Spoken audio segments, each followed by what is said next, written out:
गांधारी महाभारत की एक महत्वपूर्ण पात्र थीं, जिनकी कथा रहस्यों और आस्था से भरी हुई है। उनका जीवन संघर्ष, त्याग और मातृत्व की एक अनूठी गाथा है। गांधारी का विवाह हस्तिनापुर के अंधे राजा धृतराष्ट्र से हुआ था।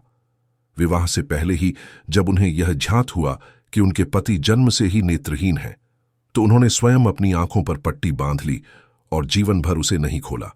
यह उनका अपने पति के प्रति समर्पण था, जो उन्हें एक आदर्श पत्नी के रूप में स्थापित करता है। गांधारी को शिवजी से यह वरदान प्राप्त था कि वे 100 पुत्रों की माता बनेंगी। विवाह के बाद वे गर्भवती हुईं, लेकिन 2 वर्ष बीत जाने के बाद भी उन्होंने किसी संतान को जन्म नहीं दिया। जब उन्होंने देखा कि कुंती के पुत्र युधिष्ठिर का जन्म हो गया है, तो उन्हें बहुत दुख हुआ। वे अत्यंत क्रोधित और व्याकुल हो गईं। उन्होंने अपने गर्भ पर प्रहार किया, जिससे उनका गर्भ गिर गया और एक मांस का लोथड़ा बाहर आया। इस घटना से गांधारी और पूरा राजमहल भय और चिंता में पड़ गया। तब महर्षि व्यास आए और उन्होंने गांधारी को सांत्वना दी। उन्होंने कहा कि इस लोथड़े को फेंकने की आवश्यकता नहीं है। फिर उन्होंने उस मांस के टुकड़े को 100 भागों में विभाजित किया और प्रत्येक भाग को घी से भरे 100 कुंडों में डाल दिया। 1 वर्ष बाद उन कुंडों से गांधारी के 100 पुत्रों और एक पुत्री का जन्म हुआ। गांधारी का सबसे बड़ा पुत्र दुर्योधन था, जिसे वह अत्यंत प्रेम करती थीं। जन्म के समय जब दुर्योधन रोने लगा, तब कई अशुभ संकेत प्रकट हुए। तभी विदुर और अन्य विद्वानों ने धृतराष्ट्र को चेतावनी दी कि यह बालक भविष्य में विनाश का कारण बनेगा और इसे त्याग देना चाहिए। लेकिन माता पिता का प्रेम इतना प्रबल था कि वे ऐसा नहीं कर सके। गांधारी के 100 पुत्रों के जन्म की कथा को वैज्ञानिक दृष्टिकोण से देखा जाए तो यह किसी चमत्कार से कम नहीं लगता। यह कथा कहीं न कहीं क्लोनिंग, स्टेम सेल तकनीक और कृत्रिम गर्भधारण जैसी आधुनिक अवधारणाओं से मिलती जुलती प्रतीत होती है। लेकिन महाभारत एक धार्मिक ग्रंथ है और इसमें वर्णित घटनाओं को आध्यात्मिक दृष्टि से भी देखा जाता है। यह प्रश्न भी कई बार उठता है कि गांधारी ने इतने पुत्रों को कैसे जन्म दिया, और क्या वे केवल धृतराष्ट्र की संतान थे? महाभारत में स्पष्ट रूप से उल्लेख किया गया है कि गांधारी के सभी पुत्र धृतराष्ट्र के ही थे। गांधारी ने अपने जीवन भर पतिव्रता धर्म का पालन किया और उनके चरित्र पर कोई कलंक नहीं लगा।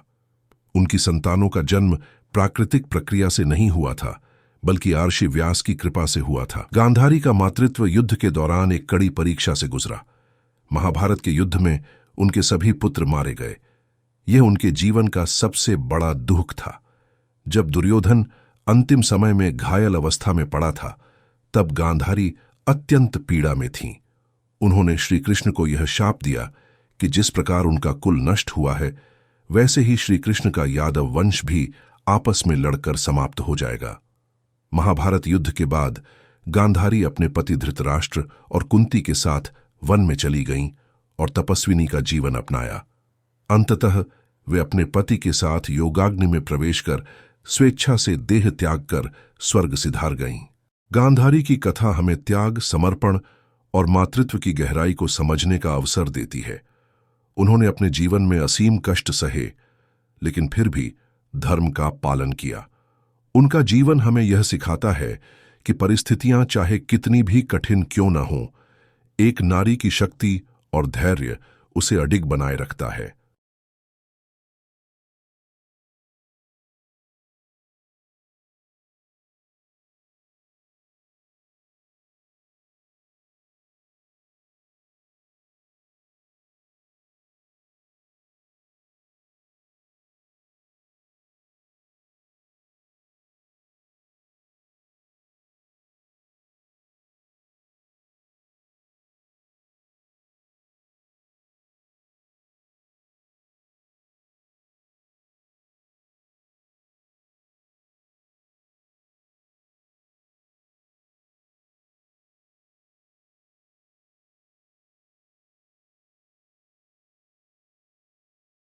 तो मित्रों, आज के इस पॉडकास्ट में हमने जाना कि शिव जी को बेलपत्र, धतूरा और भांग चढ़ाने का रहस्य केवल धार्मिक मान्यता तक सीमित नहीं है, बल्कि इसमें गहरी आध्यात्मिक और वैज्ञानिक बातें छुपी हुई हैं।